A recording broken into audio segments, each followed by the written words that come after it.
പിതാവിൻ്റെയും പുത്രൻ്റെയും പരിശുദ്ധാത്മാവിൻ്റെയും നാമത്തിൽ ആമേൻ. ഈശോ മിശിഹായിക്ക് സ്തുതിയായിരിക്കട്ടെ. യേശുവിൽ സ്നേഹം നിറഞ്ഞ സഹോദരങ്ങളെ എല്ലാവരെയും ദൈവവചന ധ്യാനത്തിലേക്ക് നമ്മുടെ കർത്താവായ യേശുക്രിസ്തുവിൻ്റെ നാമത്തിൽ സ്വാഗതം ചെയ്യുന്നു. നമ്മുടെ കർത്താവ് ഈശോ മിശിഹ എല്ലാവരെയും സ്വർഗം തുറന്ന് അനുഗ്രഹിക്കട്ടെ എന്ന് പ്രാർത്ഥിക്കുന്നു. മിശിഹായിൽ സ്നേഹം നിറഞ്ഞ സഹോദരങ്ങളെ, കർത്താവ് പാപികളും ബലഹീനരുമായ നമ്മൾ ഓരോരുത്തരിലേക്കും അവിടുത്തെ അനന്തമായ കരുണയും അവിടുത്തെ ദയയും വർഷിക്കുന്ന മേഖലകളെക്കുറിച്ച് നമ്മൾ ധ്യാനിക്കുകയായിരുന്നല്ലോ. വിശുദ്ധ ഗ്രന്ഥത്തിലുടനീളം നോക്കിക്കഴിഞ്ഞാൽ ദൈവമായ കർത്താവ് ഉൽപ്പത്തി മുതൽ വെളിപാട് വരെയുള്ള മേഖലകളിലേക്ക് നോക്കിക്കഴിഞ്ഞാൽ മനുഷ്യനോട് ദയ കാണിക്കുന്ന ഒരു ദൈവത്തെ നമുക്ക് കാണുവാൻ സാധിക്കും. മനുഷ്യനോട് കരുണ കാണിക്കുന്ന ഒരു ദൈവത്തെ നമുക്ക് കാണുവാൻ സാധിക്കും. അങ്ങനെ ഒരു ദൈവം ഉൽപ്പത്തി മുതൽ വെളിപാട് വരെയുള്ള മേഖലയിലുണ്ട്. എന്നാൽ ദൈവം പറയുന്നതനുസരിക്കാതെ തന്നിഷ്ടപ്രകാരം നടക്കുന്ന വ്യക്തികളുടെ ജീവിതത്തിലേക്ക് തകർച്ചകളും ദുരിതങ്ങളും കടന്നു വരുമെന്ന് അവിടുന്ന് മുൻകൂട്ടി പറയുന്നുണ്ട്.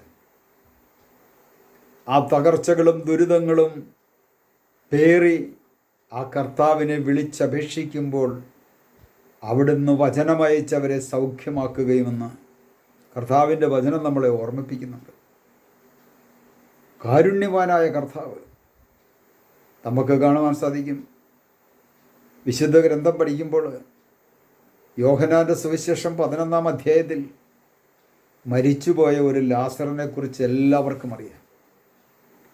ആ ലാസറിൻ്റെ അവസ്ഥ, അവൻ മരിച്ചിട്ട് ദിവസം 4 ആ 4 ദിവസം കഴിഞ്ഞപ്പോൾ യേശു ലാസറിൻ്റെ ഭവനത്തിലേക്ക് കടന്നു ചെല്ലുന്ന ഒരു രംഗമുണ്ട്. പ്രിയ സഹോദരങ്ങളെ, യേശു ദൂരെ നിന്ന് വരുന്നത് കണ്ടുകൊണ്ട് ലാസറിൻ്റെ സഹോദരിമാർ കർത്താവിൻ്റെ അടുത്ത് വരുന്നുണ്ട്. കർത്താവിനോട് പറയുന്ന ഒരു കാര്യമുണ്ട്: കർത്താവേ, നീ ഇവിടെ ഉണ്ടായിരുന്നുവെങ്കിൽ എൻ്റെ സഹോദരൻ മരിക്കുകയില്ലായിരുന്നു എന്ന് മറിയം പറയുന്നൊരു വാക്കുണ്ട്. അതേ വാക്ക് തന്നെ മാർത്തയും പറയുന്നുണ്ട്: കർത്താവേ, നീ ഇവിടെ ഉണ്ടായിരുന്നുവെങ്കിൽ എൻ്റെ സഹോദരൻ മരിക്കുകയില്ലായിരുന്നു. രണ്ടുപേരോടും പറയുന്നൊരു കാര്യമുണ്ട്: നീ വിശ്വസിക്കുക മാത്രം ചെയ്യുക, നിൻ്റെ ജീവിതത്തിൽ ദൈവം അത്ഭുതം പ്രവർത്തിക്കും.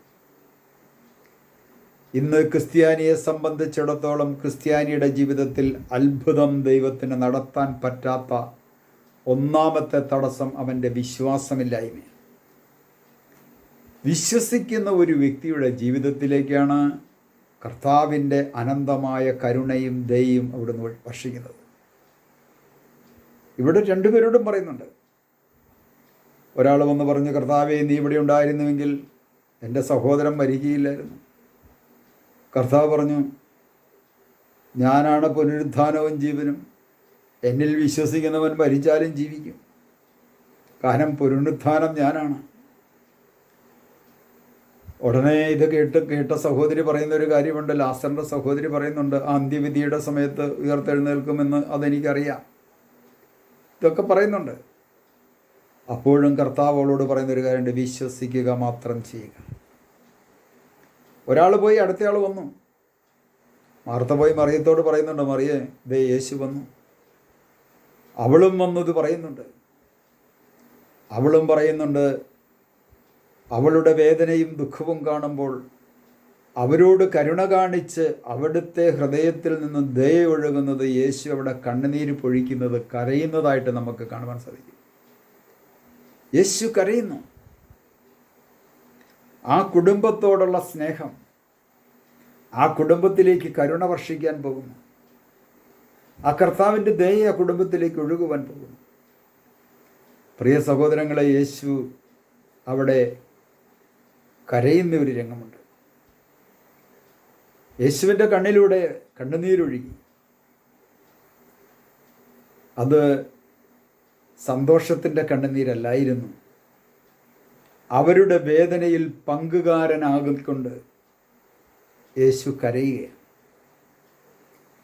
ഇത് കഴിഞ്ഞതിന് ശേഷം യേശു ചോദിക്കുന്നുണ്ട്: അവനെ എവിടെയാണ് സംസ്കരിച്ചേക്കുന്നത്? സംസ്കരിച്ചേക്കുന്നത്, അവനെ അടക്കിയിരിക്കുന്നത് എവിടെയാണ്? പ്രിയ സഹോദരങ്ങളെ, ഒന്ന് ചിന്തിച്ച് നോക്കുക. പല മേഖലകളിലും പല ജീവിതാവസ്ഥകളിലും ഈ ലാസറിനെ പോലെ മരിച്ച് എത്രയോ വർഷങ്ങളായിട്ട് മരിച്ച് ജീവിക്കുന്നവരാണ് നാം ഓരോരുത്തരും. നമുക്ക് വേണ്ടി പലരും കരയുവാൻ വേണ്ടിയിട്ടുണ്ട്. പക്ഷേ ജീവിച്ചിരിക്കുന്ന നമുക്ക് ദൈവത്തിന് മുമ്പിൽ ഒന്ന് കരയാൻ പറ്റുന്നുണ്ടോ? അനേകം ധ്യാന കേന്ദ്രങ്ങളിലും മധ്യസ്ഥ പ്രാർത്ഥനാ ഗ്രൂപ്പുകളിലുമൊക്കെ ഇരുന്ന് പാപകരമായ ജീവിതം നയിച്ച് ദൈവത്തിൽ നിന്നും അകന്നു ജീവിക്കുന്ന, വിശ്വാസം നഷ്ടപ്പെട്ട് മരിച്ചു ജീവിക്കുന്ന നമ്മെപ്പോലെയുള്ള ഓരോ മനുഷ്യരെയും ഓർത്ത് ദൈവത്തിന് മുമ്പിൽ ആ മാർത്തയും മറിയവും കരഞ്ഞതുപോലെ കരഞ്ഞ് നിലവിളിച്ച് പ്രാർത്ഥിക്കുന്ന അനേകം വ്യക്തികൾ ഇന്ന് ലോകത്തിൻ്റെ പല മേഖലകളിലുമുണ്ട്. ഏത് രാജ്യത്തിൽ പോയാലും ശരി, ലോകത്തിലുള്ള ഏത് രാജ്യങ്ങളിൽ ചെന്നാലും ശരി, ആ രാജ്യങ്ങളിലെല്ലാം ക്രിസ്തു വിശ്വാസികളിരുന്ന് കരഞ്ഞ് പ്രാർത്ഥിക്കുന്നുണ്ട്. ലോകത്തിൻ്റെ പോക്ക് കണ്ടിട്ട് ഈ ലോകത്തിലെ രാജാക്കന്മാരും അല്ലെങ്കിൽ ഇവിടുത്തെ പ്രധാനമന്ത്രിമാരും മന്ത്രിമാരും ഭീകരന്മാരുടെയും എല്ലാം താണ്ഡവം കാണുമ്പോൾ അവരുടെയൊക്കെ ജീവിതത്തിലേക്ക് ആ കർത്താവിൻ്റെ കരുണ വർഷിക്കുവാനും സ്വന്തം രാജ്യം നല്ലൊരു അവസ്ഥയിലേക്ക് എത്തുവാനും വേണ്ടിയിട്ട് ദൈവത്തിന് മുമ്പിൽ കരുണയ്ക്ക് വേണ്ടി നിലവിളിച്ച് പ്രാർത്ഥിക്കുന്ന അനേകം വ്യക്തികളുടെ പ്രാർത്ഥന കൊണ്ട് മാത്രമാണ് പ്രിയ സഹോദരങ്ങളെ ഇന്ന് ഞാനും നിങ്ങളുമൊക്കെ ജീവിച്ചിരിക്കുന്നത്. നമ്മൾ അറിയുന്നില്ലെന്ന് മാത്രമേ ഉള്ളൂ. നമുക്കൊരു നിമിഷം പ്രാർത്ഥിക്കാം ദൈവത്തിന് മുമ്പിൽ. കർത്താവായ ദൈവമേ, ഞങ്ങൾ ഓരോരുത്തർക്കും വേണ്ടി പല സ്ഥലങ്ങളിലും ഇരുന്ന് ഞങ്ങൾ പോലും അറിയാത്ത അനേകം വ്യക്തികളെ, മാർത്തയും മറിയവും ലാസറിൻ്റെ മരണത്തെ ഓർത്ത് അങ്ങയുടെ മുമ്പിൽ കണ്ണുനീരൊഴുക്കിയതുപോലെ കണ്ണുനീരൊഴുക്കി പ്രാർത്ഥിക്കുന്ന അനേകം വ്യക്തികളുണ്ടെന്ന് ഞങ്ങൾ തിരിച്ചറിയുന്നു. ചെയ്തുപോയ സകല കുറവുകളെയും ഓർത്ത് മാപ്പ് ചോദിക്കുന്ന കർത്താവേ, ജീവിച്ചിരിക്കുമ്പോഴും മരിച്ചവരായി ജീവിക്കുന്ന ഞങ്ങൾ ഓരോരുത്തരുടെ മേലിലേക്കും അവിടുത്തെ അനന്തമായ കരുണയും ദയയും വർഷിച്ച് ഞങ്ങളെ അനുഗ്രഹിക്കണമേ. പിതാവിൻ്റെയും പുത്രൻ്റെയും പരിശുദ്ധാത്മാവിൻ്റെയും നാമത്തിൽ ആമേൻ.